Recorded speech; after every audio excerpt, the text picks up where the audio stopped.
Hey there, welcome to the video. I'm Dying Legacy, and this is the Raven build, a stamina Nightblade for solo content. With high damage, good sustain and strong survivability, this build will have no problem passing through those veteran dungeons and veteran arenas just like a shadow.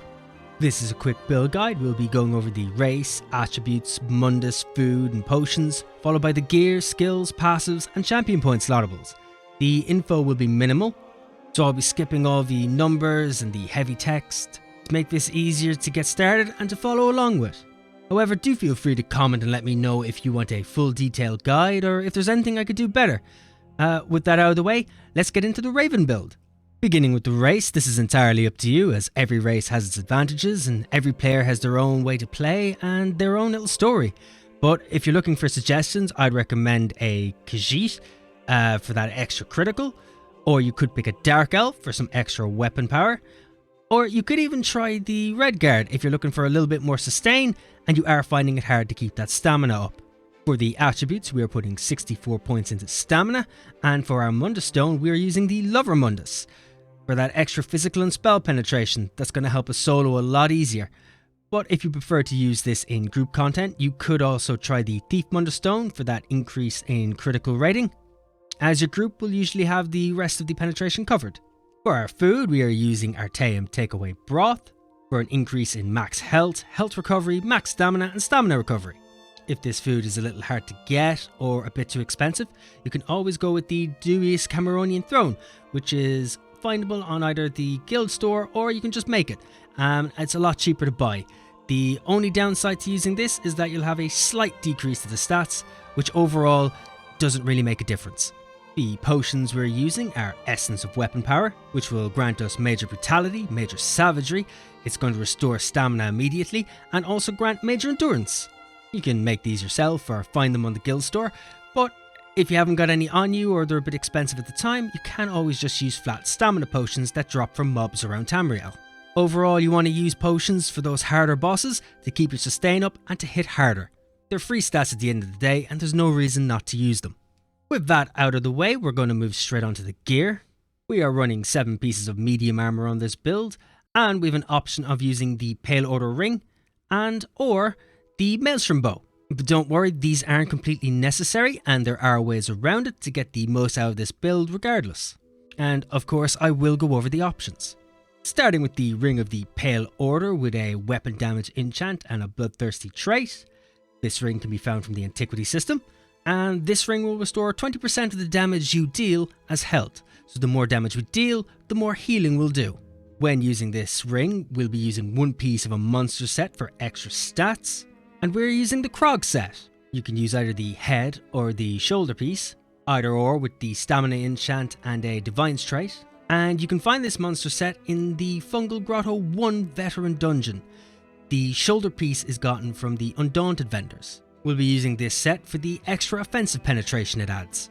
Now, if it just so happens that you don't have the Pale Order ring, you could instead use the Bloodspawn set, which is gotten from Spindle Clutch 1 on Veteran. This set will give us a small chance to generate ultimate and also increase our physical and spell resistance. So instead of the extra healing, we'll be a bit more tanky. And you want to use both pieces with a stamina enchant and a divine's trait in medium. Now, for the Maelstrom Bow on our back bar with a infused trait and a weapon damage enchant. You can get this from completing the Maelstrom Arena. It comes in perfected and unperfected depending on the arena difficulty. Perfected will come with some extra critical chance and can be gotten from the veteran difficulty. It doesn't matter which version you take overall, the difference in stats is very minimal. What we're looking for is the 2 set proc, which will increase the damage that volley will deal each tick. Now, if it just so happens you can't get your hand on the bow at all, you could instead use an agility bow, which can be normally found in the mail after a random dungeon. The agility bow will give us some extra stats on our back bar, or if it's easier, you can just use a bow from the front bar weapon set. And now moving on to our first 5-piece set, we'll be wearing this on the body for our chest, waist, hands, legs and feet, all in medium, all with the maximum stamina enchant, and all with a divine's trait. We are using the Briarheart set. This set could be found in Hrothgar from the Overland content from delves and public dungeons and world bosses. and you can even buy it from the Guild Merchant. This set will proc an effect when we do critical damage, which will increase our weapon damage, and it's also going to heal us per critical strike for 10 seconds. Now moving on to the weapons and the jewellery. For the jewellery we're going to be using weapon damage enchants and bloodthirsty traits for the ring and the neck. And we're also using front bar weapons with this, which is 2 daggers. Our main hand will have the precise trait, and our offhand will have the sharpened trait. Our main hand will also have a poisoned weapon enchant, while the offhand will have an absorb stamina enchant. And if it just so happens you're using a Ring of the Pale Order, you can slot one of this set in either the shoulder or head slot with the maximum stamina enchant and a Divine's trait. The set in question is the Unfathomable Darkness set, which can be gotten from the Overland in the Clockwork City, and you can also buy this from the Guild Merchant. This set's going to add critical chance, penetration, and weapon and spell damage, and when we deal damage it's also going to call in a Murder of Crows that is going to peck the nearest enemy for us over 12 seconds. Now with the gear out of the way, we're going to move on to the skills. Starting with the front bar, we're using 2 daggers, so we're going to be using Rendon Slashes. Morph this from Twin Slashes. You can find this in the Jewel Wheel skill tree. This move is going to deal bleed damage to our enemies, and it's also going to cause them to bleed for extra damage over 10 seconds, and it's also going to reduce their movement speed. Next up is Deadly Cloak. You can morph this from Blade Cloak. It's also found in the Jewel Wheel skill tree. You'll envelop yourself in razors, gaining major invasion, and every 2 seconds it's going to cause physical damage to the enemies around us. We're also using Mirage. Morph this from Blur. You can find it in the Assassination skill tree. You will surround yourself in a phantasmic aura, gaining major evasion and minor resolve for 26 seconds. We're also using Surprise Attack. Morph this from Veiled Strike. You can find this in the Shadow skill line. We'll slash an enemy, dealing physical damage and applying the Sundered status effect. Attacking with Surprise Attack from the flank of an enemy is going to stun them and set them off balance for 3 seconds. We're also using Relentless Focus. You can morph this from Grim Focus. You can also find this in the Assassination skill tree. Focus your senses for a minute, increasing your weapon and spell damage by 60 with every light or heavy attack we do up to about 5 times. And after you hit them with 5 attacks, light or heavy, it'll convert into Assassin's Scourge, allowing you to fire an arrow for half the cost. That's going to deal disease damage and heal for 30% of the damage dealt if you're within melee range.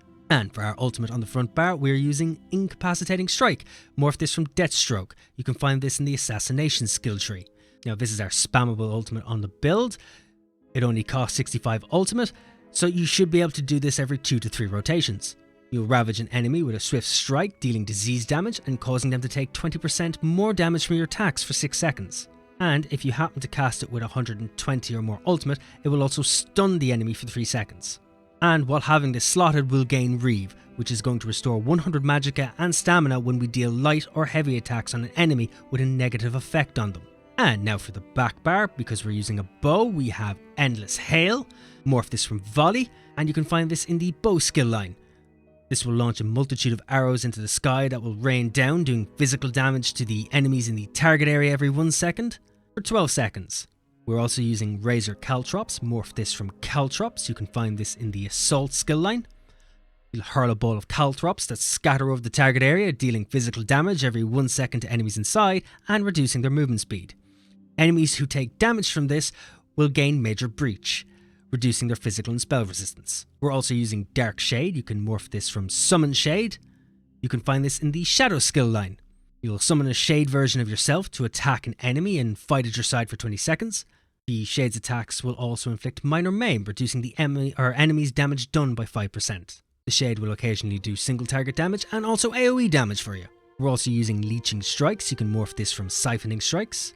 You can find this in the Siphoning skill line. You'll imbue your weapons with Soul Stealing power, causing your light and heavy attacks to heal you, and also restore stamina for 20 seconds. Fully charged heavy attacks will restore twice the value. And when the effect ends, you'll restore a much larger portion of stamina as well. We're also using Echoing Vigor. You can morph this from Vigor. You can find this in the Assault skill line. You let loose a battle cry, instilling you and your allies with resolve and healing for health over 10 seconds. This is an overtime heal, so you won't need to spam it. Just pop it once and let it run for its 10 seconds before you reapply. And for the ultimate on our back bar, we're using Soul Tether. You can morph this from Soul Shred. This can be found in the Siphoning skill line. You'll ravage the nearby enemy's souls with a Night Ruin, dealing magic damage and healing for half the damage and stunning them for 4 seconds. Ravaged enemies will then be tethered to you for 8 seconds, and while they remain within 10 meters, you siphon more health from them every second. If you happen to have an ally with you, you can activate a synergy from this, dealing extra magic damage to them and healing for the damage caused. And now with the skills done, we'll move on to the passives, starting at the top at the class passives. We're beginning with Assassination. In here you'll find Master Assassin, Executioner, Pressure Points and Hemorrhage. Take all of these as they're going to increase our sustain and our damage. In the Shadows skill line, you're going to find Refreshing Shadows, Shadow Barrier, Dark Vigor and Dark Veil. You want to take all of these as they're going to increase our survivability and the amount of health we have. Next up is the Siphoning skill tree.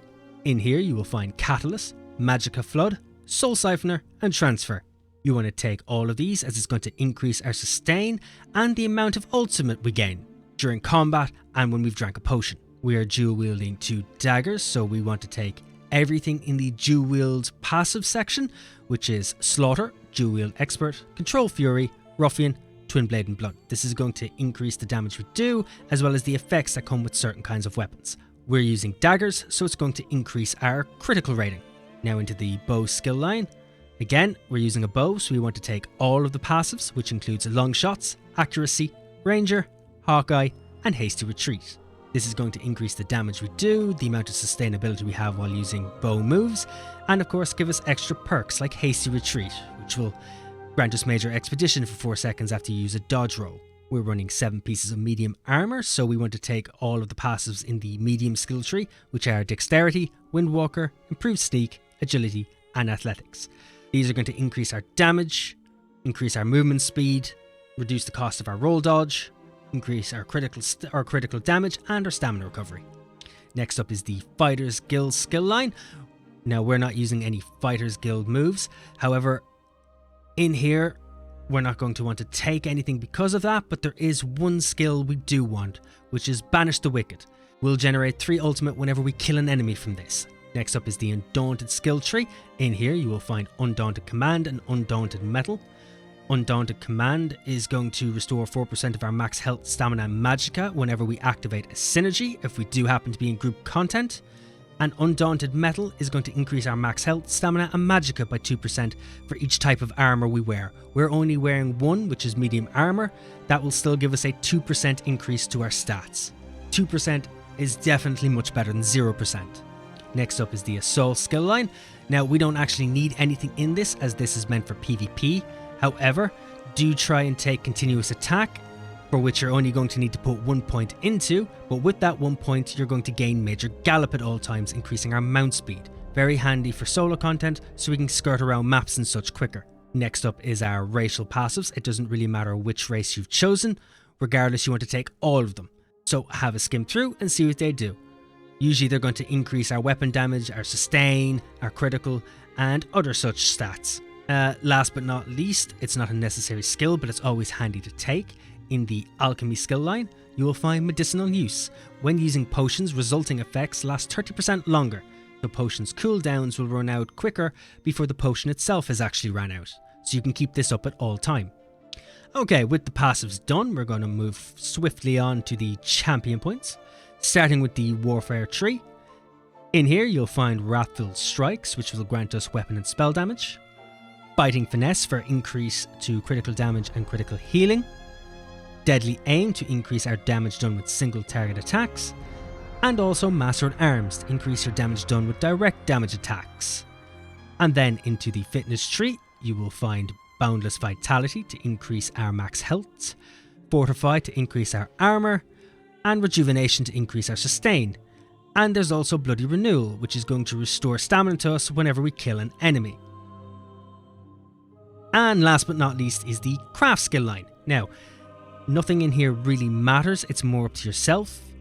So you can do crafting or thieving or just up your mount speed or so on, small little things. However, if you do plan on just sticking to solo, I find very handy ones to take are the Treasure Hunter passive, which will just increase the quality items from treasure chests we find. Rationeer to increase the duration of the food we have. Liquid Efficiency to give us a small chance to not use a potion when we take one. And there's also Steed's Blessing, which is going to increase our out of combat movement speed by 20% altogether. And that covers the Raven build. I hope you found it very useful, and if you're looking for more builds like this, you could like and subscribe. I'd really appreciate it. I have a build up once every week. Also, if you have any thoughts or recommendations, or just want me to try out something, or just have a back and forth chat, you can comment below and let me know.